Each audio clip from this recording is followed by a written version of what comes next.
Ladies and gentlemen, you're staring down at the bottom of the bottle once again, and I'm your host, Duke Ryan. Let's get it going. Come on! All right, ladies and gentlemen, welcome to another edition of the Bottom of the Bottle podcast. Man, I am your favorite rock and roll DJ and your host of the Bottom of the Bottle, Mr. Duke Ryan. And my guest this week, we've already talked so much, and I can only hope that we can reiterate a lot of the things that we've already talked about. Mr. Ty Dillon, how in the hell are you, man? Oh, I'm. It's what day? What? I can't talk today. It's a fucking Tuesday, man. It's a Tuesday. And it's a great I'm great. Tuesday. It's a great Tuesday. I'm gonna have to get warmed up here. My voice and my words don't come like I gotta turn my extroverted on. And that's okay, man. And we're working on. Here we go. Here we absolutely go, man. All right, so just starting off from the beginning, man. I want to let our viewers know the first time that I ever came in contact with you was through our mutual friend Dillon Bramble. Oh, Dillon. He had told me about you. He goes, "Man, Herman, I got to tell you, dude, I seen this cat over here busking on the square." This was back in the busking days, man. Dude. This was back before any of the records, or it might have been through what was it, Sunsets and Suns. It was probably that year right before. Yeah, right before the release of your first record. And remind me the name again one more time. Sunsets and Pickups. Sunsets and Pickups. And I always gave you so much shit because I was like, that is such a stereotypical. Oh, dude, and I look back on it now, and I love the songs I put on it. No, the songs are great. The songs are amazing. But man, I was just like, I want to be a Texas country, Well, and that's okay. But again, what really matters is like it's not even the titles of the songs or the titles of the record, but it's really just the content or just the underlying meaning and the messaging and lyricism and melodical structure of the songs. And they were all fucking killer. And I remember the first time that I'd really heard you sing or play was in Dillon Bramble's garage back when he was living at Rio Blanca Villas or whatever the hell where all the colored ass houses are. Over by the airport, huh? Yeah, right over there by the airport. Yeah. And so I heard you play, and dude, you had one of the most phenomenal voices I've ever heard in my life. And I said, dude, this cat is good. And I've never once in my day have I ever doubted Dillon Bramble on his scouting for talent and his abilities to do so. And I was like, dude, Ty Dillon is the shit. And I was like, I need to know this guy. I've got to hang out with this guy, and I've really got to get to know what this guy's about, and I've got to get to know his songs. And later on, throughout the years as we become friends, I was like, I've got to get him on a podcast, especially after the release of your brand new record that you released on, the 10th of this month? It was the 10th of May, so I guess it's almost been a month. Yeah, the 10th of May, yeah, because it's not even the 10th of June. Oh my goodness, it's already June. It's already, man.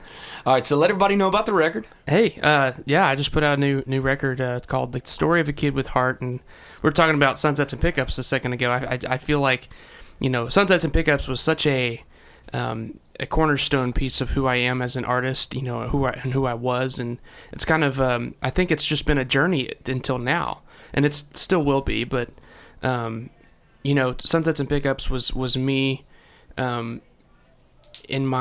in my adolescence, and I think The Story of a Kid with Heart, which is actually a story. It's from start to finish. There's a narrative. Yeah, it's more of a concept piece, more of a narrative piece. Yeah, right. All throughout. And each song can stand by itself, but if you listen to it all the way through, there's going to be a story of a character a lot like myself that wants to go out and make it in the music world.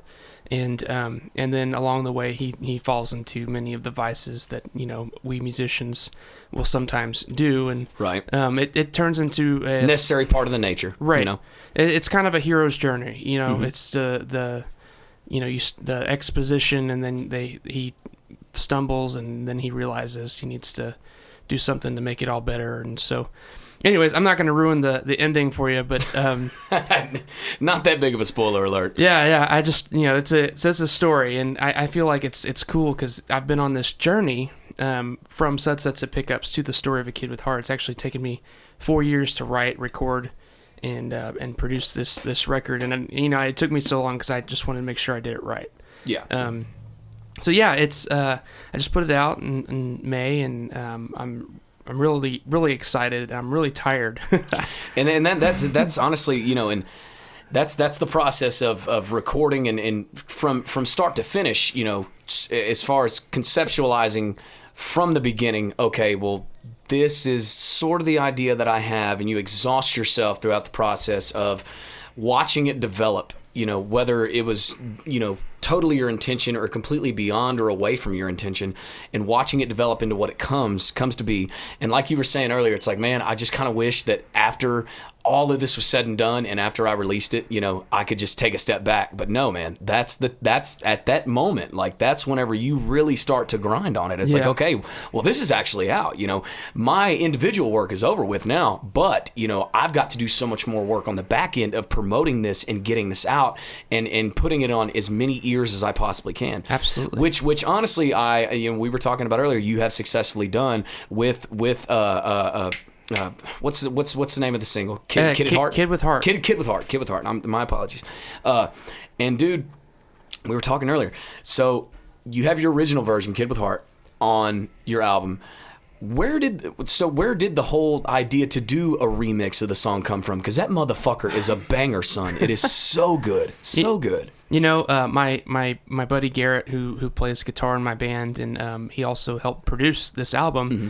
We were talking, and we wanted to kind of, you know, and we had many different ideas on how we were going to roll out this album and stuff. And at one point, I think we were going to do like an acoustic EP mm-hmm. to roll it out, and that was going to include different versions of songs that you'd hear on the record.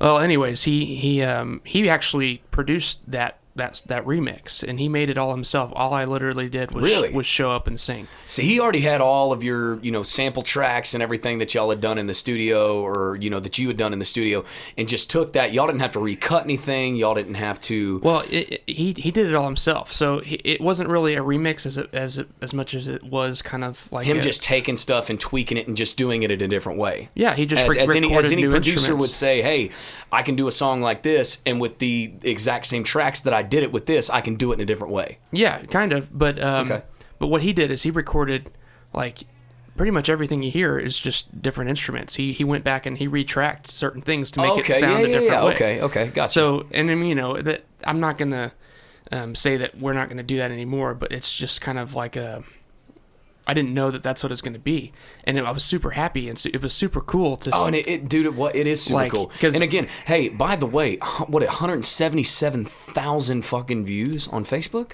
Yeah, I think so. The video itself. I haven't looked at it in a while, but I remember watching it today because, dude, like I was telling you before, I've probably watched that video, or not even just a video, but I was doing kind of a side by side comparison of the original version to the remix, and I was like, man, they're both fucking badass. And I couldn't really realize or come to grips with which one was better, so I had to listen to them each like 50 fucking times. So ultimately, I've watched, collectively both of them about 100 times, and I was like, man, this is incredible, especially leading up to the podcast. But yeah, I mean, it's that, that's an amazing thing, man. It really is. It really is, especially from for example, us putting out music videos like Breaking the Law and Black Label Boogie and stuff, and really not putting a whole lot into the back end of doing any kind of promotions.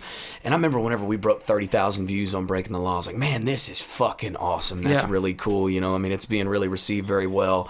And, it's got to make you feel good to a certain extent. It does. It sure does. And it's really cool to see how much support that we're getting for that video, and to see the fans from all over the world kind of just be like, hey, I like this. And I'm just like, wow. I was talking to a girl from Canada last night. I was just like, she's like, hey, do you have a CD? And I'm like, yeah, go to my website and you can order it there. And I was like, oh, I'm about to ship a CD to Canada. This is super cool.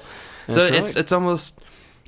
It's almost like it happened. I don't want to say overnight, because it's been a 4-year process, and it's been a lot of work, but it almost feels like, once the promotion starts, that's when you start getting all of that gratification from the marketing and stuff that you're doing. So yeah, because you're getting back all the gratification from all the hard work that you put in. Right. Right. And it's delayed gratification, because it's like, man, fine. It's really not one of those things that you're like, well, this is what it all fucking led up to, this is what it's all worth it. But I mean, that's kind of the spoils that go along with it. It's like, man, I've worked so hard throughout the past 3-4 years putting all this together, and just to receive that, not necessarily looking for it initially, not saying, all right, when I start this, I want people to fucking scream my name or love me, and that's what all this is about. Because at the end of the day, what it's all about is doing something for you that makes you happy, and in turn, when you release this, you can release it to people and it makes them happy. Sure. And you're not,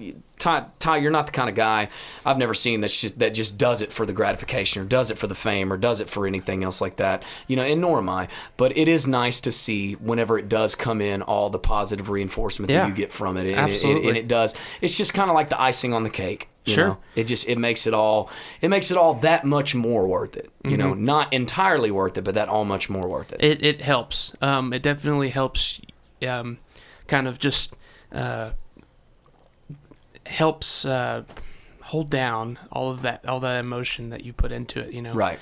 And because for so long you're like, why isn't anyone listening to it? Like, why? Like, you're listening to this music for maybe years, like leading up to the release, and you send it to people, and maybe they're just like, cool, that sounds great, and but then when the fans start coming in, and whenever they start coming in, people really start kind of getting behind you. It's like, oh, okay, and and that's, I really don't know how to feel about that. It's like somebody, in my opinion, ought to know right off the bat whether something's good or not. It's just like anything you hear, and it's like a lot of things that I've heard from a lot of people. It's like, I might hear it initially, and 90% of the time, if it's a song that's just not an absolute just attention grabber, I'm like, okay, well, it's a good song. But then, kind of like we were talking about earlier, once somebody puts enough money behind a marketing campaign or anything else like that, and they really spend a lot of these dollars to pump up, and put a lot of revenue behind these songs to really get them to where they need to be on such a commercial level. Yeah. And whenever they really start gaining traction, then people really start to get behind them. And that's whenever me, myself, kind of is like, okay, well, this is starting to gain popularity, and then I kind of start to take it a little more serious myself. Sure. And it's just more of a snowball effect at that point. It's like, okay, bam, bam, bam, bam, bam. It's really starting to take off, and other people get behind it because it's taking off. Yeah, no, absolutely. And in my studies, I like to say that I went on like this, this hiatus to go learn and study about the music business and stuff. I've learned that all of those numbers that we see on the front end are just vanity metrics. Yeah. Those are just numbers that we see, but how many of them are actually fans that are going to buy tickets exactly. to the shows? How much of that is like sort of the underlying algorithmic part of it, and how much of that is like organic and actually people that are going to come out and buy tickets to the shows. Yeah. But again, it's unfortunately a very necessary evil and kind of just, you need it, Absolutely. you kind of do, and a lot of people like, we look at it like, oh, well, a lot of it might not be, genuine or whatever the hell, but it's like, well, it's everybody else out there does it. It's not like, me or you or anybody else that does it is like, oh, well, those are fucking fake listeners or fake fucking followers. Everybody's got fake fucking listeners and fake fucking followers. But those numbers look good, and when those numbers look good, your real followers are going to see that, and they're going to really fucking follow you because of it. It's social proof, Yes, it's like other people have liked this, other people have commented, other people have tagged their friends, so I'm going to do it too. Yeah, it's psychological, and that's what's really cool about marketing, and that's what I've learned is that it's completely psychological. Yeah, and so what you're trying to do is you're trying to create this sense of, wow, I just discovered this artist, and like. They're nothing right now, but I'm gonna be a fan, and I'm gonna help them get to be somewhere, and I'm not calling anybody nothing. I'm just saying, as artists, a lot of times, people don't see us as legitimate until we've reached a certain point. You know what I'm saying? Yep. So it's like, it's creating that introduction to the brand and the artist, and then being able to develop that relationship with that person and take it to the next level. I'm sorry, Todd Dillon. I'm trying to fucking bite this guy's over here. Bite the end off of a cork of a wine bottle over here because I'm a fiend. But that's okay. But I'm listening. But no, you make a very valid point in that, as to say that, until somebody really becomes something, then they really won't be in the eyes of even their peers or even in the eyes of people that have, looked at them from day one, whatever. But anyway. It's weird to me because even people in the industry, I just feel like, don't take me seriously. Don't take artists seriously until they've reached a certain point. Yeah, until they've got the numbers behind them to prove it. And that, to perfect example, it's like, we've done a lot of showcases, and our biggest thing right now is the Drugstore Gypsies is booking. We've done showcases for Red 11, we've done showcases for APA, CAA, a lot of these other guys. And the biggest thing is like, we love the fucking music, even though it is different. We could get behind how different this is and how rock and roll it is, but we would like to see more momentum behind this record. And you know how you gain that momentum is you got to put about $20,000 or $30,000 behind a marketing campaign. I mean, that's how you gain momentum. I mean, it really is. Yeah. Or you get with the label, or you get with the backer, or somebody else like that. That's the momentum. They're like, so instead of they should have said money or monetary value instead of momentum, because that's really what it all means at the end of the day. And again, not, you know, I mean, I know me and you aren't trying to sound as cynical right now as it's sounding, but I mean, that's just kind of one of the underlying truths about this business that, you know, not a lot of people really see. You know, and it's a lot of built up angst from just we're passionate about this. Yeah. And when we don't maybe get the I don't know. It just sometimes we don't see results that we want to see. Yeah. You know, as naturally as we think that they should occur. Right. You know, without having to have sort of the outside influence that they, you know, need to in order to propagate, in order to exist. Yeah. But, you know, it's just one of those things. But hey, man, let's take a short break because I want to be able to show these guys the new fucking single that you're pushing. Kid with Heart. Kid with Heart, dude. This is such a good fucking song. Duke Ryan, Bottom of the Bottle podcast. Ty Dillon right here. This song is called Kid with Heart. It's gonna hit you right in the heart, man. We'll be right back at ya.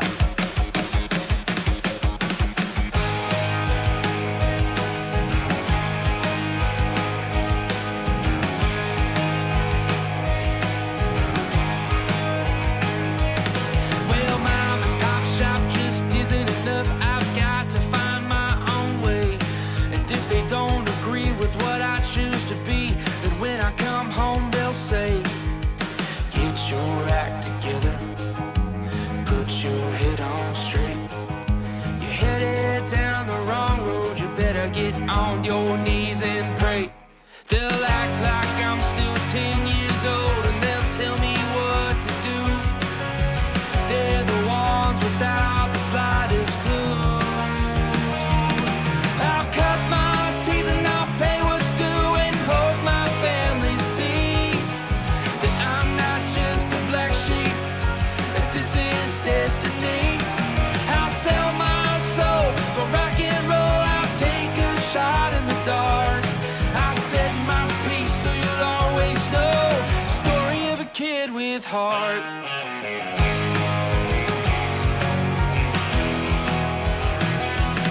Well, I had a high school sweetheart and she wanted me off the road. Said that I should work for mom and pop's old shop so I could raise the kids at home.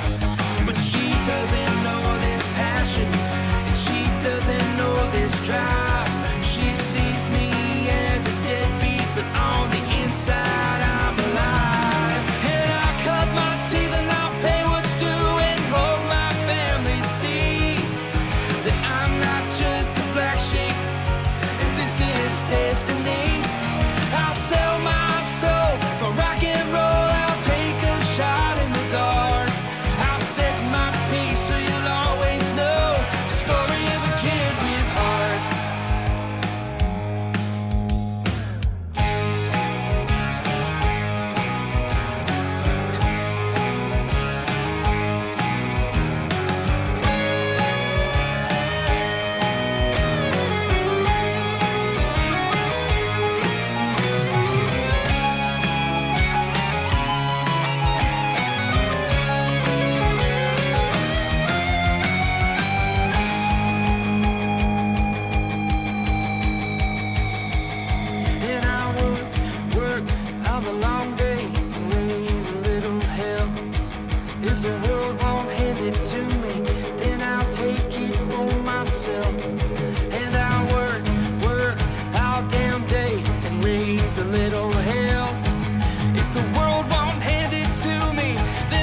sweetheart.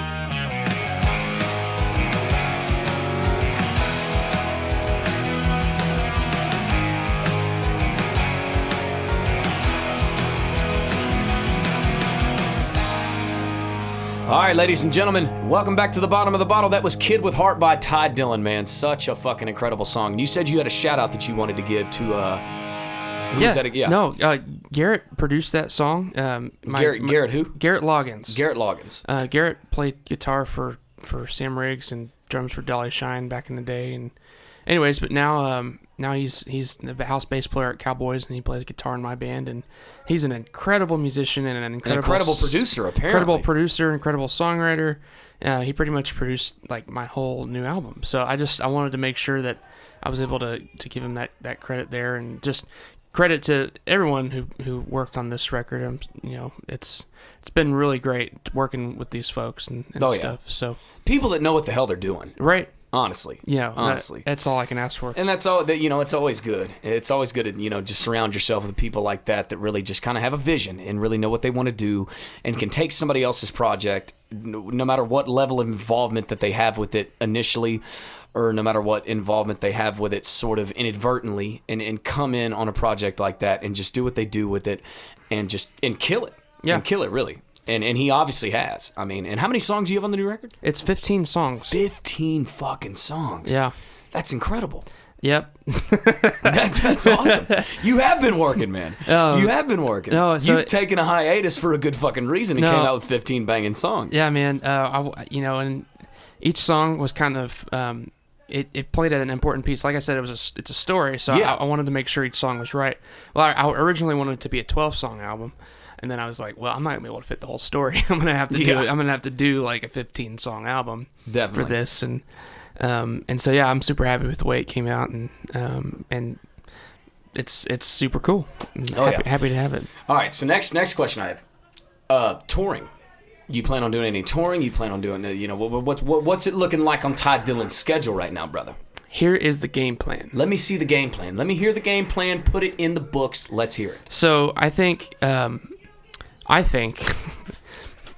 my opinion, my almost humble and honest opinion.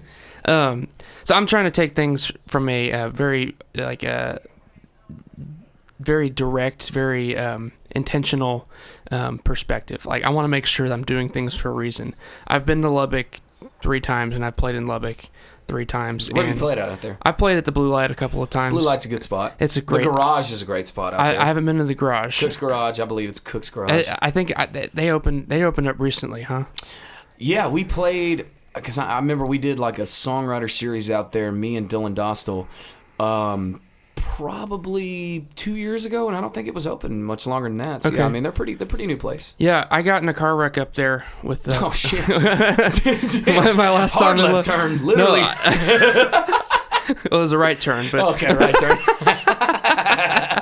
turn. So I got in a car wreck up there. The whole point of this is what I'm telling you is that okay. I went and played, and I played at the Blue Light, and I love the Blue Light. I love the people at the Blue Light, but there were only like 8 people in the audience. Yeah. And I can't be driving up to Lubbock to play for 7 people. No, it's not viable, not justifiable. And especially with the technology we have at our fingertips today to use for marketing. Yep. I really shouldn't be touring until I can guarantee that there's going to be people at the show. So my whole game plan is I'm in the middle of a marketing campaign right now, and I'm pretty much front level just raising awareness. And once I kind of raise awareness, then I'm going to go back and I'm going to decide where my tour markets are, and I'm going to plan a tour. So I'm hoping by this fall, and if not this fall, it'll be next spring. And when I was up in Lubbock, I was with JJ, JJ and Logan Timberlake. Oh yeah. Talking about JJ Garrett, Logan Timberlake, yeah. So we were up there, and we got in this wreck, and poor guys, they didn't know what was coming. Didn't know what hit them. Literally. No, well, so the story is I hit the lady. Like, she pulled out into the middle of the road. Ty, you dick. Why would you do that to an old lady? Oh, she was asking for it. She was fucking asking for it. She had it coming, man. No, man. She pulled out into the middle of the road, and she was just in between the 2 lanes, trying to get into like the other side. Like, she was trying to cross the median and going the opposite way that I was going, but she just stopped in the middle of the road, and I only had about 2.5 seconds to react, and so I hit the brakes. My brakes locked up, and I hit her back left wheel, broke her axle, but. This wasn't just a mild fender bender. You fucking fucked this woman's car up. Well, she was asking for it again. She was honestly asking for it, man. She had it fucking coming. I mean, sometimes people just have to have these kind of things happen to them to keep them straight. No, she was a nice lady, though. She was a good chick. Turns out she didn't have it coming to her.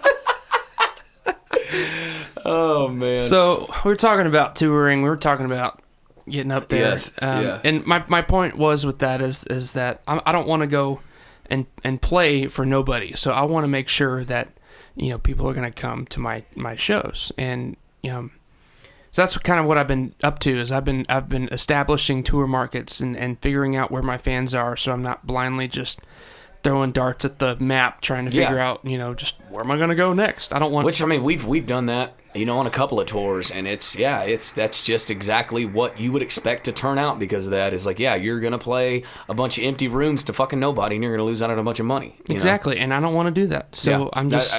fucking fair enough, man. I don't blame you. I'm going to do it. I'm going to do it tactfully. So we're hoping to get a tour set up, and hopefully it'll be this fall, but we're doing things...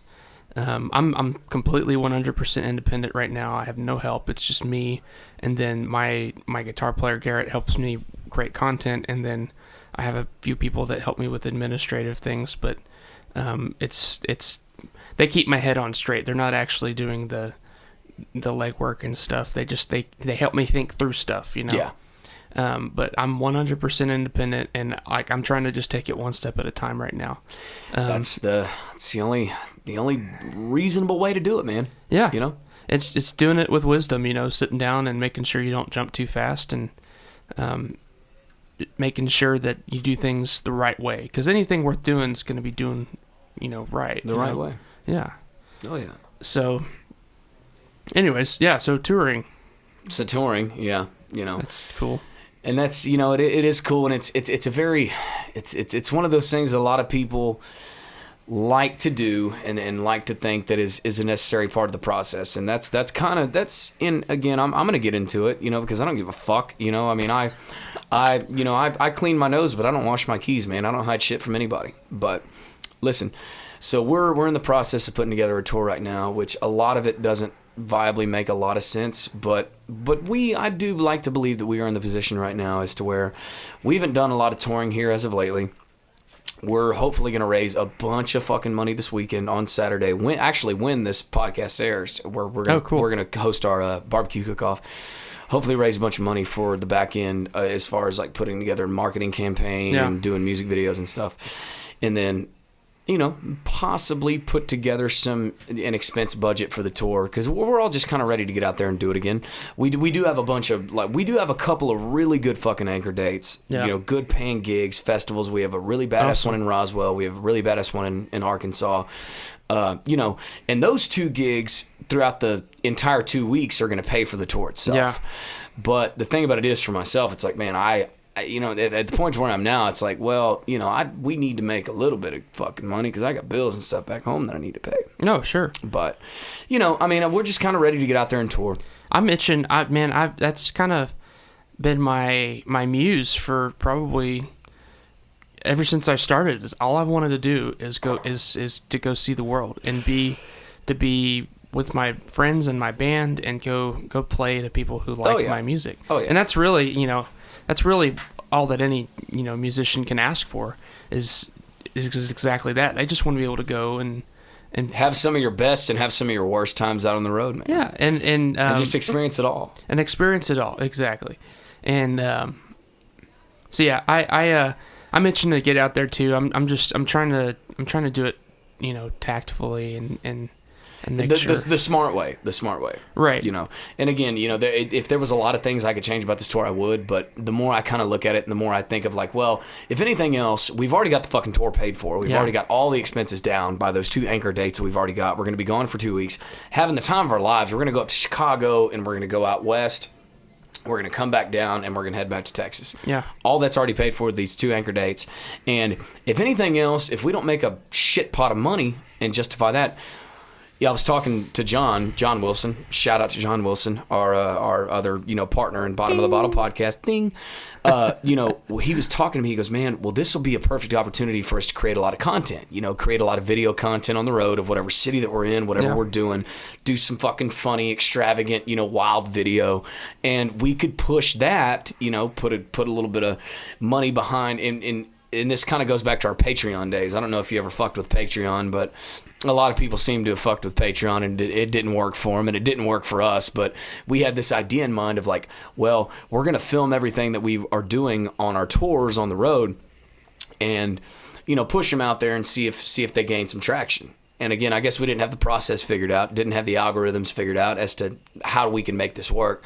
But I think if we do these short little snippet videos, minute and a half, a little update every day of something fucking funny, something comical, something humorous, something short, that way people can put their attention on it and not lose their attention span on it. I think we could really do something cool with it. Sure. And I think it could work. What do we have to lose? Absolutely. I think Patreon's a great tool to use if you use it the right way. And Duke, if you use it correctly. I'm going to blow your mind right now. I'm going to blow my mind, Ty. So I've been listening to this other podcast, the Creative Juice podcast. And I'm gonna come full circle here, so bear with me. I'm bearing with you. The Creative Juice podcast is a marketing podcast for musicians, and it's run by the Indiepreneur company, which is a marketing company. And Indiepreneur, they pretty much they found me via Facebook ads, and they captivated me with their course that I took, and it was magical. It completely changed the way that I think about music. Really? And I don't want to, give away their product too much, but I want to tell you about what they teach. And sure, they go into the very minute details of all of this, but they have what they call the buddy system. And I know that sounds cheesy as I'll get out, but it starts with the indirect introduction. And with fans and with anybody you meet, it's going to be an introduction. So if you meet a millionaire at a party, you're not gonna go up and say, "Hey, I'm Ty Dillon. I want you to invest, however much money into my project." You're not gonna do that because that's off-putting. You're like, "I don't know you, dude." Like, exactly. You've got nothing to show me. You have nothing. Exactly. To prove. So maybe what do? You put your song on maybe at the party, and then you're like, "Hey," and you're gonna be one of those fucking guys. No, maybe you have your friend put on the song. I don't know. Yeah. And then you say, "Hey, did you like that song? That was my song." And they're like, "Oh, okay, cool." And then they say, "Well, how long have you been doing this?" And so the second step in the buddy system is the education, where they learn more about your brand. And then at one point, I'm going to say, "Hey, Duke, let's hang out, man. Let's go get a beer or something. Give me your number." And in that process, we're going to exchange information, and I'm going to be able to contact you. So with fans, with people around the world, and with these fans, I'm doing this via Facebook marketing. So that video you were talking about earlier is my introduction. And then when people... Hell of an introduction. Thanks, man. When people go and educate themselves on my Facebook page or they send me a message, they can learn more about my brand. And at one point, I'm going to say, "Hey, well, send me your email address, and I'm going to give you my entire new album for free," which brings me into the third and fourth step, which is permission offer, which is like, "Hey, let me contact you in the future." And then the nurturing, which is step 4, which is we're going to keep hanging out. We're not just going to get a beer once. We're going to keep hanging out, growing our friendship, growing our relationship. And then 5 is the ascension and the affirmation. And that's where you can ask them for a favor. Say, "Hey, man, we're buddies, right? And hey, can you could you buy me a beer?"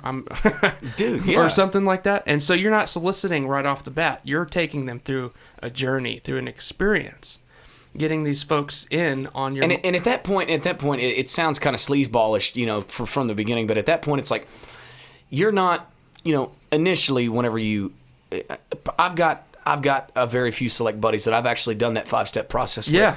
But at the beginning, it's like, okay, well, this is going to become a process. This is going to be one of the things that I'm going to hopefully be able to utilize this person into allocating their financial resources to be able to help me. Sure. But Dude, I've got... I'm not just talking about millionaires either. No, anybody. We're talking about anybody. And I've got a couple of buddies of mine that I now consider my best fucking friends. That I do. And that I feel bad from taking offers from sometimes even now. Yeah. That it's just like, that's how it started. It's like, man, they wanted to help us on our Kickstarter, you know, whenever we were trying to release the second record. And now, you know, I've made very good fucking friends that... I don't even have to ask at this point, that are just so willing to help because they believe in the product, they believe in the brand, they believe in the process, they believe in you, and they do believe in the relationship that you've established. But at the same time, I believe in it as well. It's like it's not that it's totally fucking fabricated or I'm putting on a show, I'm putting on an act. You know, you're developing relationships with these people. You're not just developing this sort of false kind of, you know, just unrealistic. People can see through that, and people can, and those kind of people, if they're smart enough, they're gonna say, "Oh, this guy's full of shit. He's just wanting my fucking money." Right? You know, it's nothing like that. And it's about being real, and people do it wrong, of course, but there's a way to do it right, and that's being real, and that's it's not just creating fans, but it's creating friends. You know, friendships. Yeah, it's creating and people and people that really want to do something for you, and they know damn well that they're doing something for you that's gonna benefit you, and maybe they might even have known potentially in the fact of whenever they first started fucking around with you that, you know, that might have been your intention, but now that you've really kind of develop that friendship and that sort of camaraderie with them, like, it is real, it is genuine, you know, and again, I've got one or two people in particular, I'm not going to name names, but that's exactly what it is. You know, I was hanging out with a buddy of mine last week. He came floating the river with me, and he's one of my best friends. I talk to him 2 or 3 times a week, and every time I talk to him, 90% of the time, I don't want a fucking thing. I just want to, you know, catch up with him and say, hey man, what's going on? How the hell are you? You know, I mean, fuck, I miss you. You know, when are you coming up to see me? Exactly. But also at the same time, he's you know, and I'm going to go ahead and quote him. He's like, brother man, you know, I got something big in the works. I got something big in the works for Drugstore Gypsies, man. I do. And it's like, well, dude, I appreciate you. You know, and I love the fact that is a thing. And it's kind of weird how that sort of sense of relationship dynamic sort of develops. Yeah. You know, and it is cool. And that's the proper fucking way to do it. That is the absolute proper way to do it. But the thing I see, especially in Texas, is that, and not just Texas, but everywhere, is I see ads on Facebook for musicians I've never heard of. And while I support the art and while I support what they're doing and the hard work they're putting behind it, I'm like, I don't know you and I don't trust your brand. Why would I buy anything from you? You know what I'm saying? Yeah. I want to know you. I want to get to know you more. So, like, the first thing that someone sees about a brand shouldn't be like, buy this. You know what I'm saying? No. It should be, hey, check this out. I'm so and so, or I'm the Drugstore Gypsies. Look at me, you know. Yeah, I mean, I'm not trying to sell you shit. I'm not trying to sell you shit. I'm trying to make you look at me. Yeah, and say, hey man, look at me. Hey, my dick is out. My nuts are swinging. Check this out.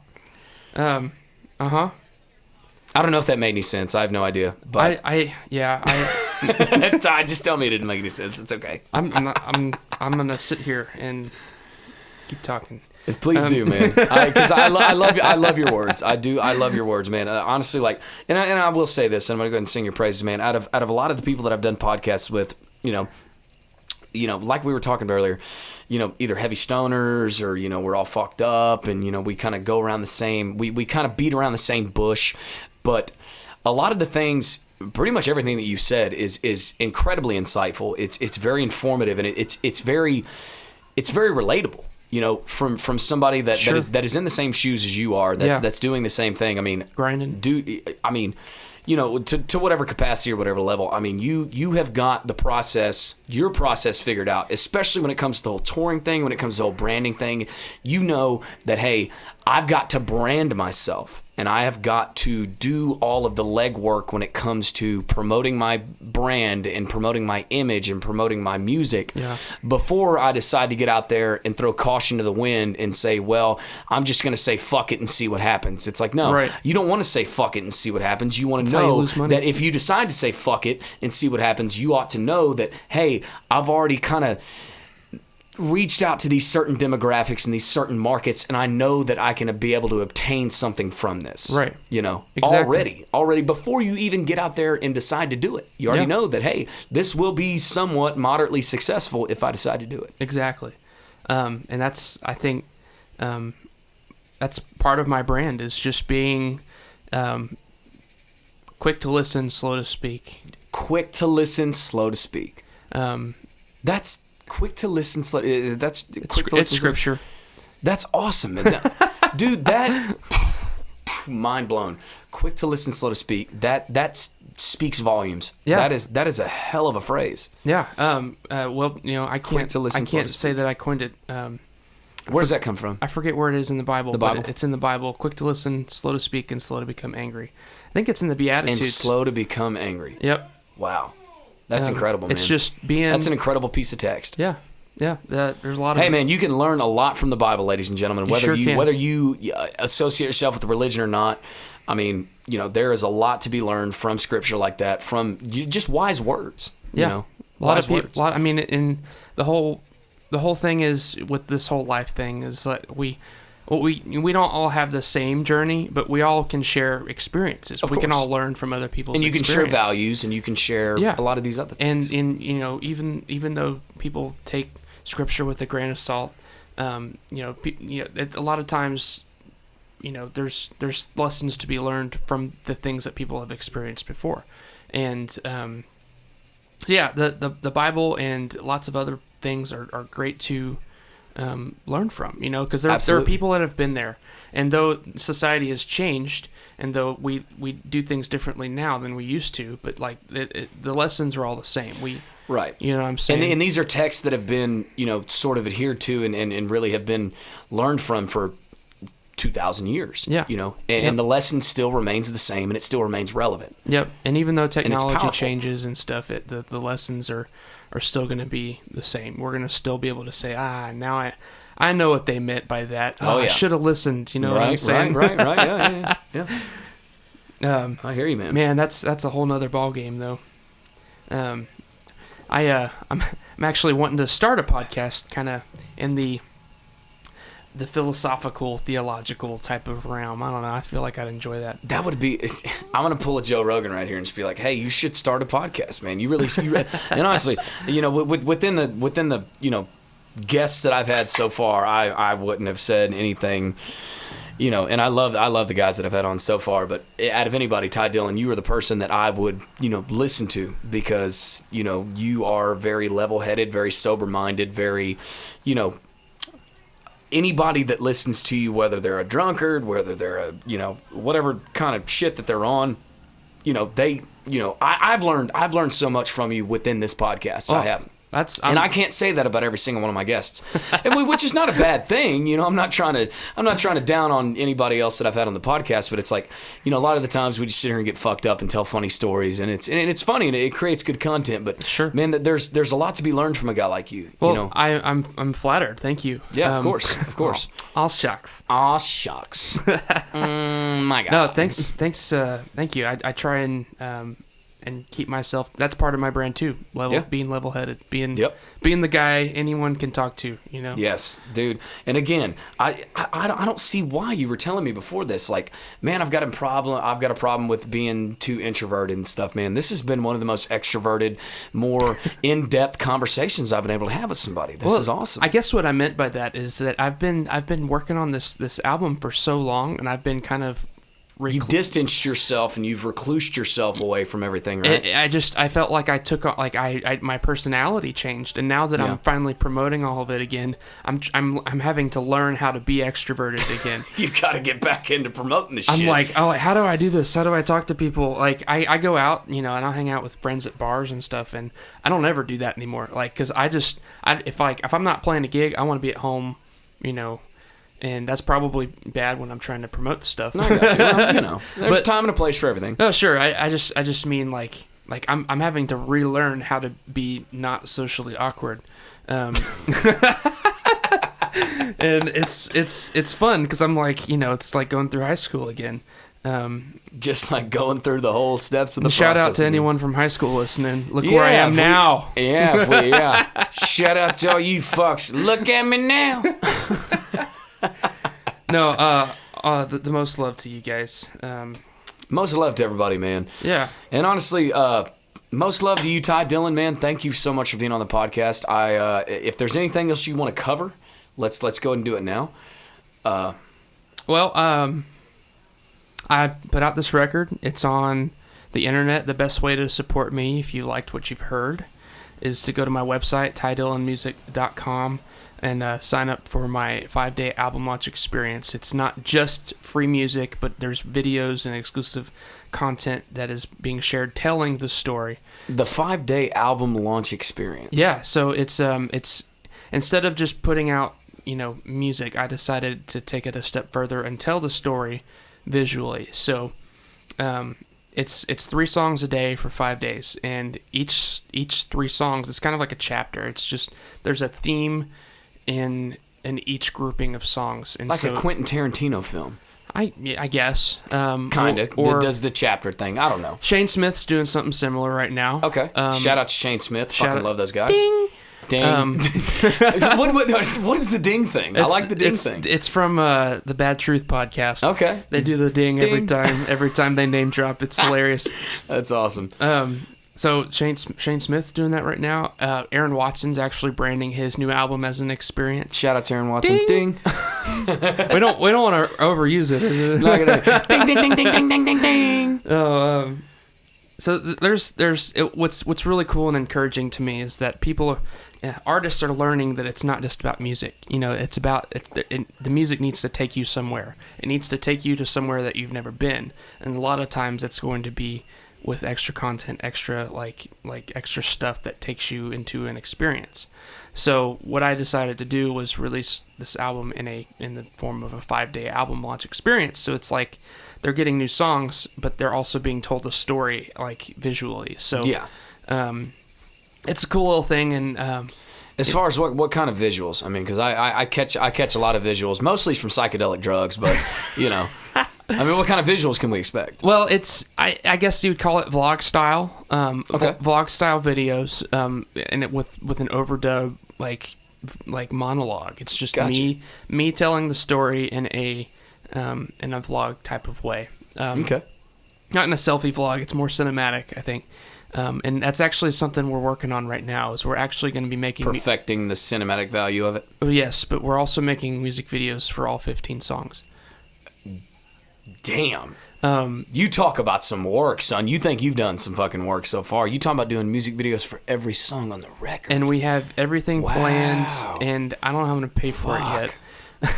Damn. But we're about to say, you talk about a budget, man. I'm and we're going to do a lot of it ourselves. We have some that's good. We have some great videographers within our circle of friends that are going to be helping us out. And, awesome, man. And we're hoping to create something that has never been seen before, and it's going to be the story, the literal story. So like I said, the vlogs are more of a general, like 30,000 foot view of the story, very thematic. But this 15 song thing that we're doing, nobody knows about this yet, and so anyone who's listening to this is kind of getting like a little spoiler kind of what's to come. Fucking be able to experience it soon, man. Trust me, I believe in Ty Dillon. Oh, everything's already written. We just we're about to shoot it, and but man, it's gonna tell the story as you hear it on the album. So it's not gonna be thematic. It's gonna be more cinematic. It's gonna be very easy to follow. Very there's gonna be a narrative. So I fucking love that, man. So man. Love that. And our goal with that was we really wanted to do something that nobody else has done. And there have been people who have made concept videos and stuff. Like I think Beyonce did that, or Angels and Airwaves. They made a movie. I'm getting like all this like other genre of music. Well, Pink Floyd's done it. Rush has done it. I mean, they've done albums. I don't really know as far as like cinematic narratives or anything, but I mean, it's been done to some extent, to some degree before. Right. And what I want to do in country music is do that. I want to bring something new to country music. I don't want it to be the same old song and the same old dance and the same old video. I want it. Same old song is same old dance, my friend. Yeah, exactly. But, can't be like that. No, it's got to be. It's got to like we were talking about. I want it to be an introduction to people, and I want it to be welcome to the Ty great. Dillon universe, man. Exactly. Yeah, it's a brand, and I want people to see this content and be like, wow, like that's an artist, and he takes himself seriously, and he takes his art seriously. And again, I have Garrett to thank for this because he really helped me like bring me out of my shell and really kind of take me there. Yeah. Yeah, I'm excited about doing that, and I don't know when it's going to be done, but it's going to be done. And I mean, shoot, it took me 4 years to work on this album. I might as well just do it right. Might as well take your time. Take your time, even still, man. Yeah. Well, like I said, dude, Ty, coming into this, I knew this was going to be a good podcast. I had no idea that this was going to be where this had led, man. Thank you so much for fucking being a part of this, Bubba. Thanks, sir. This was amazing. It's Tile Pushing Tuesday. What do you think about going bowling? I think I'd probably like to roll on over to the bowling alley. Let's roll some rocks. Let's go have a good time. Tile Pushing Tuesday. It's a fucking thing. If any of our listeners are ever in San Marcos, get with me on Bottom of the Bottle. If you want a piece of this action, I'm a fucking scratch bowler. We're gonna do it. But again, ladies and gentlemen, Ty Dillon. He's got an incredible new record again. Tell us where we can find that. Tell us where we can find the new record. It's all over the internet, Spotify, iTunes, and stuff. But if you really want to support what I'm doing, head over to my website, tydillonmusic.com. I'm offering a 5-day music adventure, telling the story through a 5-day album launch experience. And again, an incredible fucking process in what of that is. All right, so give us one more song. Give us one more song off the new record that we can look forward to. I think that one, we listen to right now. Yeah, I think one that might be overlooked is one called Rain. And Rain, it's an old one that I wrote several years ago, but we reimagined it, and we kind of and it's not one I've already recorded, but this is a brand new one, and it's on the back end of the album. But this one's called Rain. All right, ladies and gentlemen. Like I said, man, into Bottom of the Bottle podcast. Ty Dillon, love you, pal. This song's called Rain. Ladies and gentlemen, thank you all so much for listening. We have reached the bottom of the bottom. Bottom of the bottle. Obviously, I'm at the bottom of the bottle. You've reached the bottom of the bottle, man. Strive to reach the bottom of the bottle. And bottoms up, man. Cheers to you. This one's called Rain by Ty Dillon, man. We'll see y'all next week.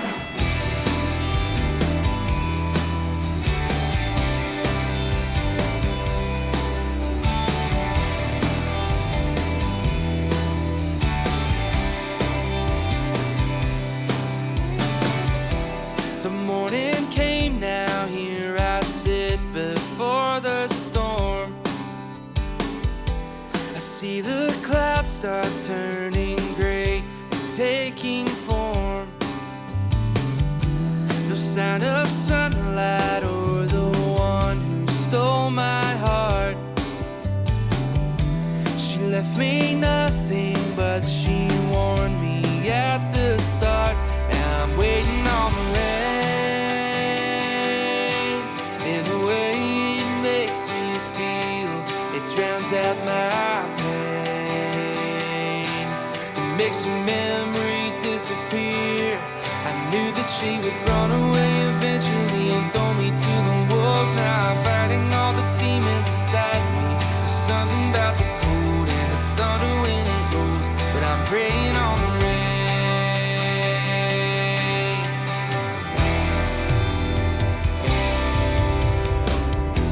The wish to run, the chance to walk, the choice to crawl, replacing blood that I had lost with alcohol, unveiling vices that I've hid for all this time. The winds bring fury that might bring me back to life. Now I'm waiting on the rain, and the way it makes me feel, it drowns out my makes